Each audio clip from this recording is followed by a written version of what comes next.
You're listening to Montreal Now with Aaron Rand and Natasha Hall on CJAD 800.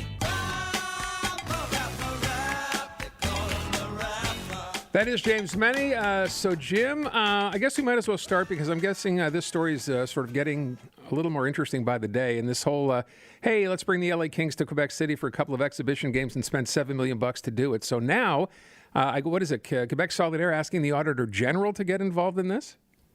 Yeah, absolutely. And what I find remarkable is if an individual, if Francois Legault was doing to an individual what he's doing to Quebec City, I think he might be subject to stalking laws, because this whole obsession with trying to get Quebecers, Quebec City residents to like him, ever since they apparently rejected his advances last October in the by-election, is getting out of hand. And, but good on Quebec Solidaire, because, quite frankly, they have found a perfect example of this government, yet again, doing whatever it can, whatever it wants, to try and maybe, make some points in the polls. But even if it's $5 to $7 million, you cannot turn around and throw money at billionaires who own the LA Kings and the millionaires who play for the Kings, and then turn around and tell Quebecers, and yes, the people in Quebec City, be ready to tighten your belts because things are going to get pretty tight. There's talk about a recession hitting this entire country, and the fact that Francois Legault maintains that this is all above board. It's part of a little program we have for regional development, and there's nothing to be worried about. It's absolute rubbish. He's made it clear he's lobbying to get the Nordiques back in Quebec City, and he's hoping that visceral, rather threadbare, nostalgic memory, which continues to float around Quebec City, will be enough to put him back in the good graces of the people. Unfortunately, that is not, or perhaps fortunately, that is not what's going to happen, because Quebec City residents are nowhere near as stupid as Francois Legault seems to think they are.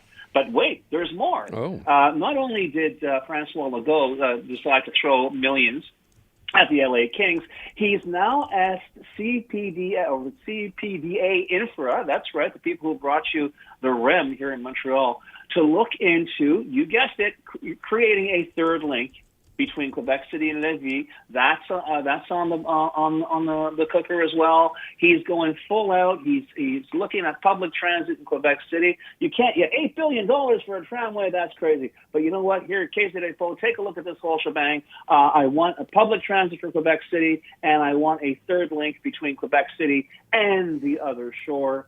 It would be pathetic if it wasn't so somewhat psychopathically scary. So, look, I think we both asked the question at the beginning when this came up, and the reaction was as severe as it was, even from members within the CAQ itself, right? Bernard Dranville questioning this. And we said, well, will Francois Legault find a way to back down? But no, he's doing what he always does. He's doubling down, trying to shift the focus here, now introducing this idea of a third link. What do you think? Is this going to happen one way or the other? No, I don't think it is going to happen one way or the other, because frankly, I don't think the Kings can use the negative publicity. But all that said, you're right. I think we've entered a new phase of the Legault regime. I almost said CAQ government, but who am I kidding? I think we're at the point now where, post-pandemic, he's discovering there's a real world out there, a real world that amazingly sometimes pushes back. And he just doesn't like that. So the fact that, Quebec Solidaire, I can't wait. The National Assembly resumes sitting tomorrow. I can't wait for this to come up in question period. I can't wait to hear what he's going to say about it. Maybe accuse Quebec Solidaire of being anti-Quebec or anti-national. But all that said, the guy is sitting right in front of his face. This is a dumb move. It's a dumb, tone-deaf move. But you know what? It's his move, so he figures it's the right move. And God help us, even though Bernard Dranville did say the timing was suspect, he then sort of, got back in the hymn book and started saying, well, Quebec City really needs a franchise. Imagine if Montreal lost les Canadiens. Well, that's real fine, but the fact is there's a few other things on the to-do list other than try and get an NHL franchise in Quebec City.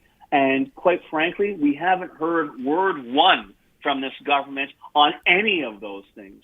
So it's going to be very interesting to see how much more beleaguered Francois Legault is going to be simply because he doesn't know when to shut up.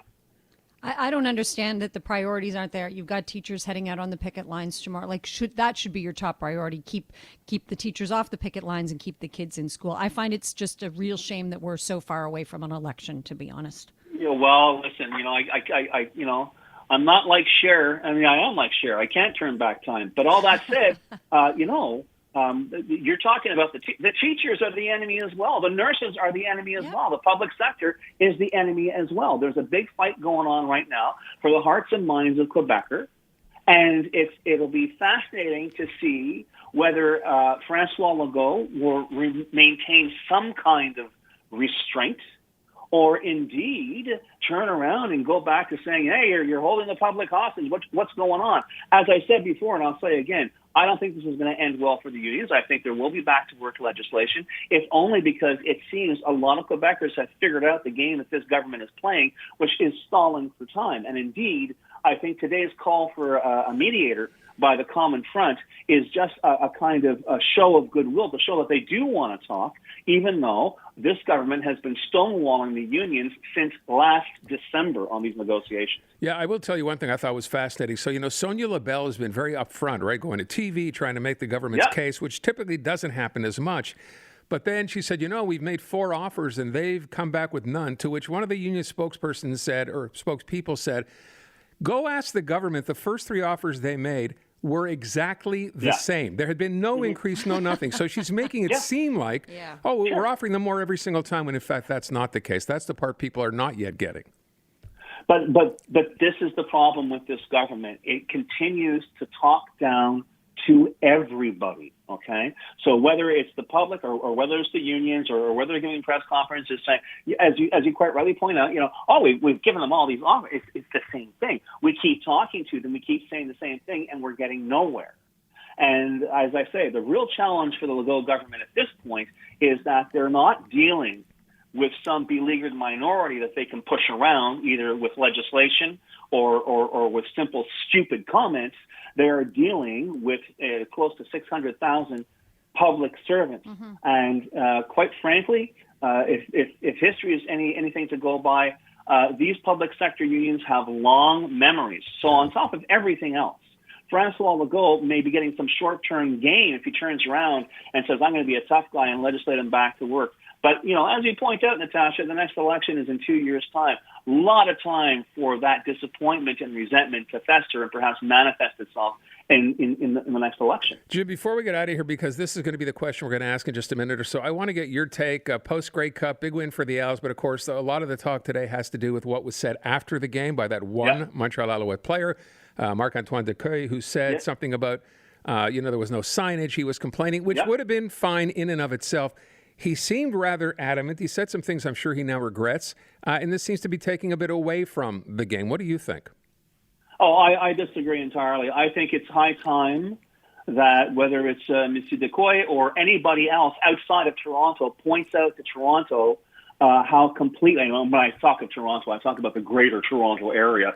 The whole center of the universe thing, the idea that they couldn't even sked the game right on TSN, it's ridiculous. It was insulting. And quite frankly, you can't have it both ways. There are 2 official languages in this country that recognizes both cultures in this country, or there isn't. If there isn't, just say so. But stop hiding behind all this namby-pamby stuff.